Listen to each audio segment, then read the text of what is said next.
Good morning, everybody. My name is Kim. Welcome to my channel. If you're new here, welcome. So glad you decided to click on my video today. If you are a returning viewer or a subscriber, welcome back. All right, let's get started. Today we have some seriously overgrown cattleyas that need to be repotted. But today I want to talk about a strategy that I saw online. You know, I like to give credit to the good ideas of others. I saw this on a Chadwick & Sons video, and I'm not going to be able to find the video to link it down below. It was on Facebook, and I didn't save the link at the time. I just don't know that I'm going to be able to go back and find it. But I saw it on Chadwick & Sons, and I think it's been a really long time, but I think I also saw this on Orchids. So if you happen to see their videos, and this shows up, this is a strategy that I saw on their videos. I want to make sure I give credit to them. I have some cattleyas, really big cattleyas that are outgrowing their pots. But what's interesting about them is they seem to be growing in pretty much a straight line, as a lot of our big cattleyas will do. Growing in a straight line. We've got a straight rhizome. They're not breaking off and going in or branching, so to speak. They're kind of just going in a straight line, which makes them very difficult to pot because you just need a really long, skinny pot, right, in order to accommodate this plant. And I'm not gonna lie, I've considered just getting some of those window boxes, sticking them right in the middle of one of those window boxes and letting them go, or at the end and just let them go straight, right? So I have considered that. This one in particular, you can see the new growths are also pointing in that direction. That's because the light source is over here. So I will consider rotating this around and getting the light source coming from this side to try to train those growths going more straight up like the rest of them, because they are in the lattice house here, and their light source is coming from the side instead of from above. So that's what's happening. So the light source is over here right now, and that's why they're growing like this.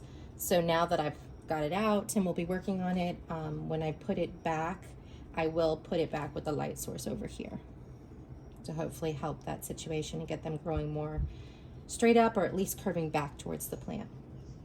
Now let's talk about my plan for this one.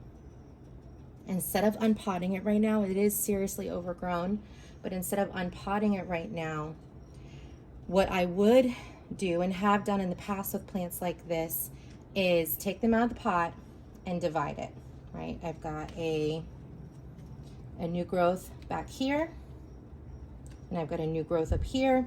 What I would typically do is take this out of the pot, divide it right here, and put both pieces back in the same pot and kind of create my own branching in two directions of growth.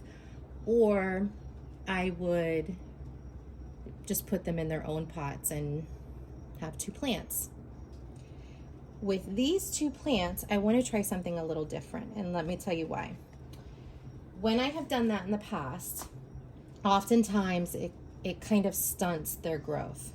The new growths that come out after I divide and repot are often smaller than the previous growths, and they don't always bloom.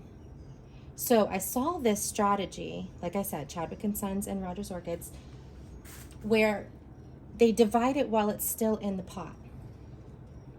Okay, so instead of taking it out of the pot and making it two plants and sticking it in a new pot and putting it through all of that stress all at once, we're going to take baby steps and just do one piece at a time. I have another plant that's doing something similar, so I'll switch them out here and give you a close look at this one. This is another big Cattleya. I hope you can see down in there, but we've got right up against. This one is so ready. It's not outgrowing the pot yet, but it's really ready because we've got, this is the latest growth with a sheath, and it's actually got a, oh boy, can you see down in there? It's actually got a new growth coming right there. I don't know if you can see it peeking over the edge. And on the other side, this is the latest growth, and this one doesn't have a sheath, which I was a little disappointed about. I was expecting that one to have a sheath, but it doesn't. But that's okay. But it is growing in both directions, and it is growing in a straight line, just like the other one. All right, so my plan for this one and the other one I showed you previously is to leave them in the pot, dig down in the pot, find the rhizome, and actually snip the rhizome before I take them out of the pot. Okay, so rather than doing it all at once, I'm going to do baby steps. I'm going to dig down into that pot till I find the rhizome and cut it while it's in the pot.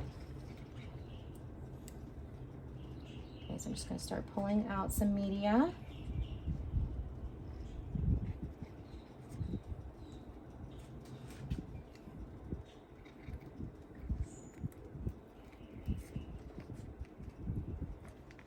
And my hopes, and this is what I saw on their reasoning when I watched the videos as well, is that by doing it this way, I'm not disturbing the root system, I'm not taking out of its pot, I'm not giving it a new media to adjust to, I'm just dividing it. Okay, so hopefully that plant will continue growing in this pot. Okay, so I'm starting to get down to the rhizome. That's an old root. Not sure that one's still alive.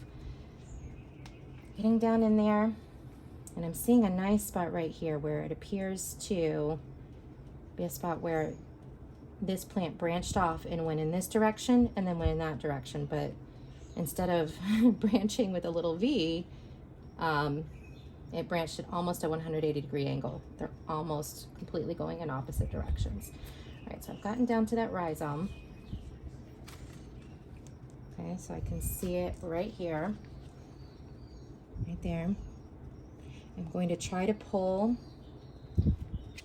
some media out from the other side so I can get my clippers down in there a little better.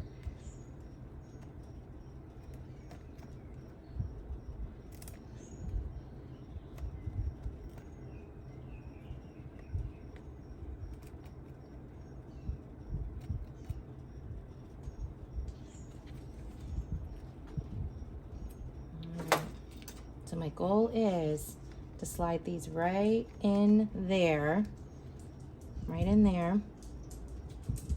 and clip it and leave it in the pot and let it continue growing and adjust to being divided. And then maybe after these two new growths mature, we'll see what happens. We'll see if these two new growths get stunted once I do this, to see if it would have made a difference, because that's what I'm finding. And when I get a chance, when I'm done with this clip, I will show you an example of a plant that I did all of this. I took it out of the pot, I divided it, stuck it right back in a pot together, and each new growth since then has been smaller and it has not rebloomed yet. And that plant got set back. So I'm going to try to avoid setting this plant back by dividing it while it's still in this pot. That's the goal. And I'm probably not going to get a very good camera angle on this, so I'm going to go ahead and just put my clippers in there and divide it. And all right, so there we go. So all I did, I'm leaving exactly where it is, and I just cut it right there. I'm even going to put this media back in there. Not going to disturb it at all. And put it right back on the shelf. And we're going to watch these growths develop and see if they develop into nice big growths and if they bloom. We'll see if this plant was impacted by that division, leaving it in the pot this time. I'm going to go sanitize my shears. We'll come back and do the same thing with this other plant. I'll be back. All right, I'm back. Always make sure you sanitize your cutting tool before you move from one plant to the other. I used a flame to sanitize these. Just holding the flame on that cutting surface. If I'm being completely honest, I'm a home grower. I don't know the science behind all of this. I don't know like I don't have a degree in botany or horticulture or anything like that. So I am going based on my research. And I read an interesting couple of articles recently from that are posted on the St. Augustine Orchid Society show that basically said using alcohol to sanitize your shears doesn't work. And I don't know if that's right or not. I'm not a scientist. I'm just a home grower. So all I can do is pass on what I read and what I learn from growers. And it was a little disturbing because I usually use alcohol and letting that alcohol evaporate. And I was under the impression from watching videos and from doing research that would work. Maybe it does, maybe it doesn't. I don't know. I read some recent articles that said that doesn't work, so I'm not really sure. I'm just learning as we go.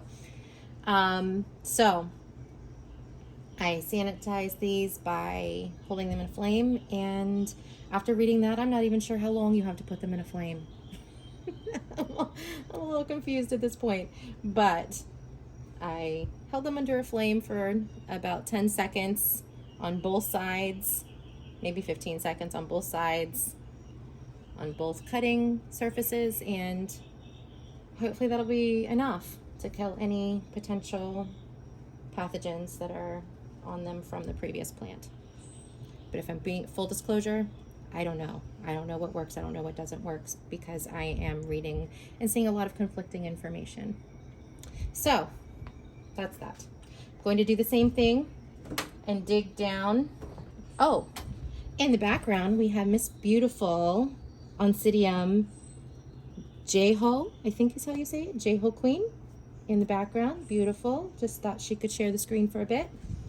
Going to dig down, and my plan is to actually cut this right where I have this rhizome clip.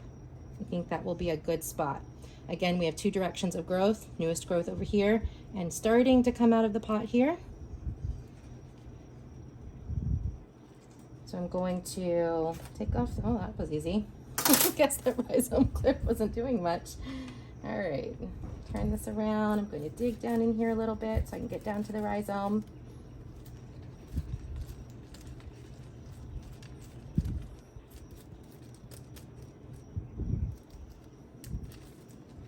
There are some dead roots in there. I'm not going to worry too much about that. I'm just trying to get down to the rhizome.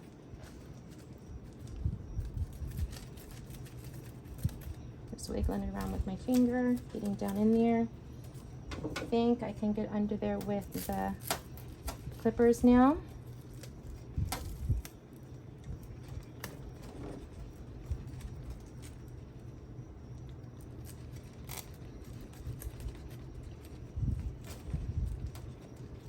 There we go. Got it. All right, so this is a big experiment. We'll have to see if this strategy works. If I clip it while it's still in the pot and I don't disturb it other than dividing it, will this continue? Will this sheath continue to develop? Will it bloom? Will these other growths develop and not be stunted? That's what we're trying to find out. All right, I'm back with a model to give you an example of what I'm talking about. This plant was very similar to the other ones. It was a big Cattleya growing in opposite directions and growing in a straight line, right? I was going to need to put it into like a 12-inch pot. It was that wide, but only in one direction. The rhizome was straight. It wasn't branching, it wasn't curving. I even tried training it with some light and turning the light to the side, and it was just doing its thing, growing in a straight line. So I decided to divide it and point both of the directions of growth out towards the center of the pot, which it is doing. But look at the size of these little growths. This was one of the new ones. This one, those were all the new growths, and they didn't bloom, and they're so little. So this plant was really set back by dividing it and repotting it. So that's what I'm trying to avoid. I mean, we've got some nice new growth happening down in the pot here, so I have hopes for this plant to get back to where it was with nice big new growths and blooming again, but I want to avoid the setback. That's my goal. So wish me luck. Thank you so much for watching this video. I hope you're having a wonderful day, and I'll see you next time.